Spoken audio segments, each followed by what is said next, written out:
Hello friend, नमस्कार। मैं उम्मीद आप सभी का स्वागत करता हूं। तो देखिए, इस वीडियो में आपको बताने वाला हूं कि जो ग्रुप डी का जो थर्ड फेज स्टार्ट हो चुका है, तो इसका जो पेपर का लेवल है वो किस प्रकार का आ रहा है और किस सब्जेक्ट में किस टॉपिक से कितने प्रश्न पूछे जा रहे हैं, ये मैं आपको सबूत के साथ दिखाऊंगा।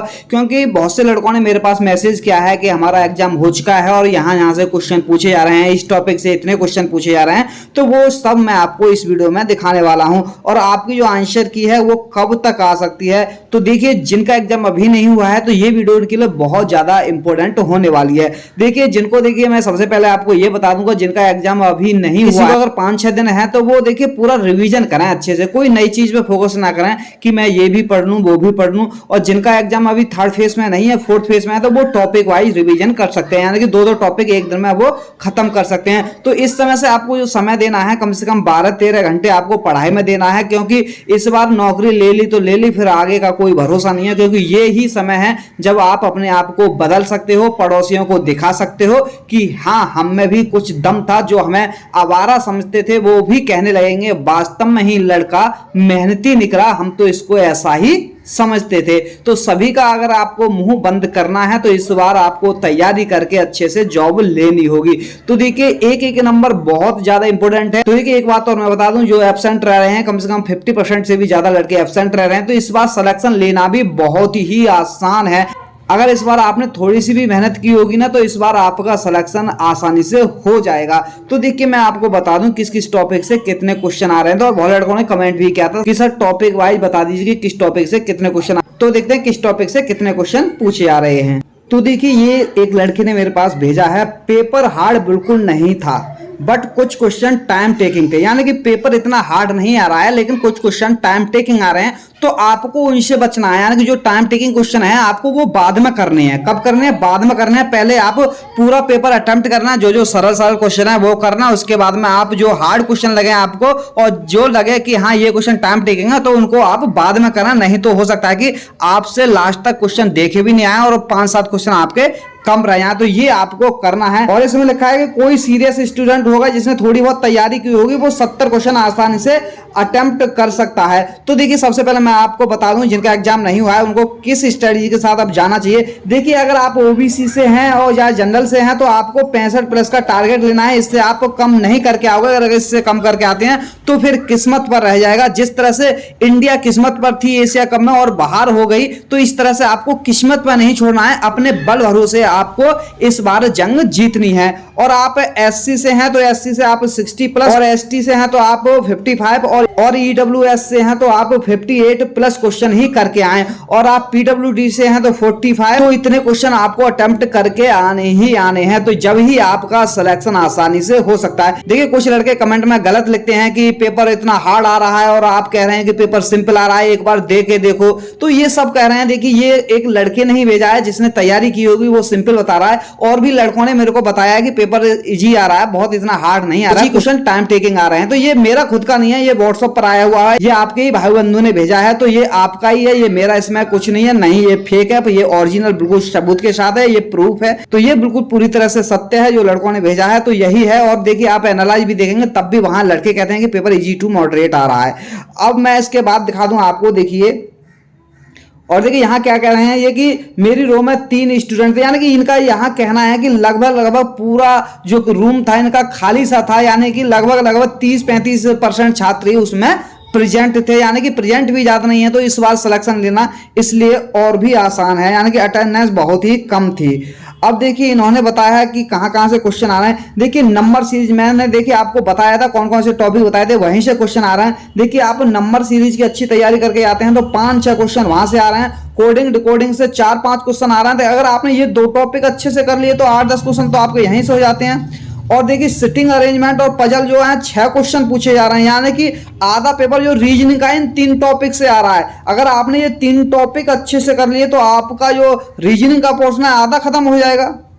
इसके बाद में देखिए, आप ब्लड रिलेशन से लेकर कुछ भी क्वेश्चन नहीं आया, लेकिन फिर भी आपको ये जो टॉपिक है कैलेंडर क्लॉक, ये पढ़ करके आने हैं, याद करके आने हैं कि इनमें कैसे क्वेश्चन बनते हैं। क्योंकि क्वेश्चन कभी भी कहीं से भी पूछा जा सकता है, लेकिन यहां से आपको ज्यादा तैयारी करके आने हैं। इन टॉपिक की आपको अच्छी तैयारी करके आने हैं। इसके बाद में देखिए, डायरेक्शन से 3 से 4 क्वेश्चन आ रहे हैं। इसके बाद में देखिए मैथमेटिकल ऑपरेशन से 2 क्वेश्चन पूछे जा रहे हैं, वेन डायग्राम से 1 क्वेश्चन आ रहा है, सिलोगिज्म से 2 से 3 क्वेश्चन आ रहे हैं और स्टेटमेंट कंक्लूजन से 2 से 3 क्वेश्चन पूछे जा रहे हैं।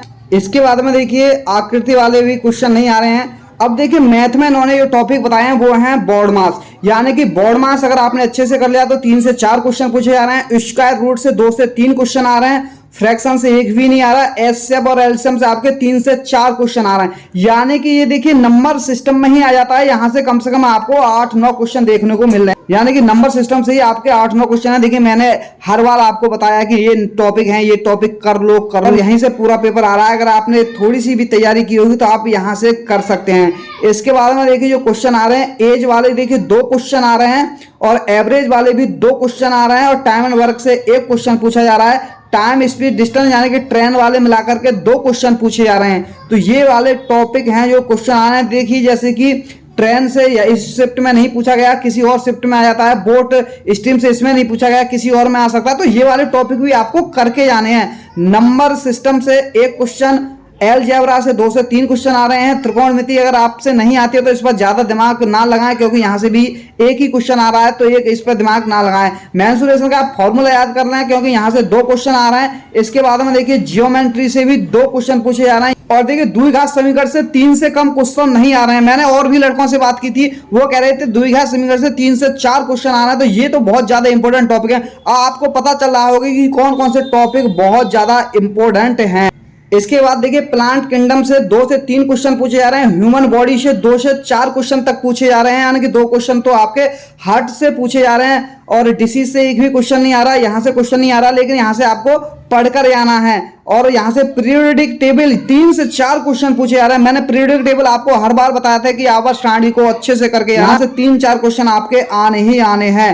रासायनिक अभिक्रिया से भी 1 क्वेश्चन आ रहा है, बॉन्ड से 1 क्वेश्चन आ रहा है, एसिड बेस से 1 से 2 क्वेश्चन आ रहे हैं और कार्बन ऑर्गेनिक से 2 क्वेश्चन पूछे जा रहे हैं। तो ये टॉपिक इंपॉर्टेंट है, इन टॉपिकों को आपको अच्छे से करके जाना है। और सबसे ज्यादा इंपॉर्टेंट टॉपिक आ गया लाइट, जो मैंने पिछली वीडियो में यानी कि 6-7 दिन पहले वीडियो बनाई थी, उसमें भी बताया था कि लाइट वाला टॉपिक कंप्लीट करो। 4 से 5 क्वेश्चन आ रहे हैं और इलेक्ट्रिसिटी से 4 से 5 क्वेश्चन आ रहे हैं, यानी कि इन 2 टॉपिक अगर आपने अच्छे कर लिए तो साइंस में 7-8 क्वेश्चन तो आप यहीं से करके आ सकते हैं। इसके बाद में देखिए टाइम वर्क पावर से भी 1 क्वेश्चन पूछा जा रहा है आपका।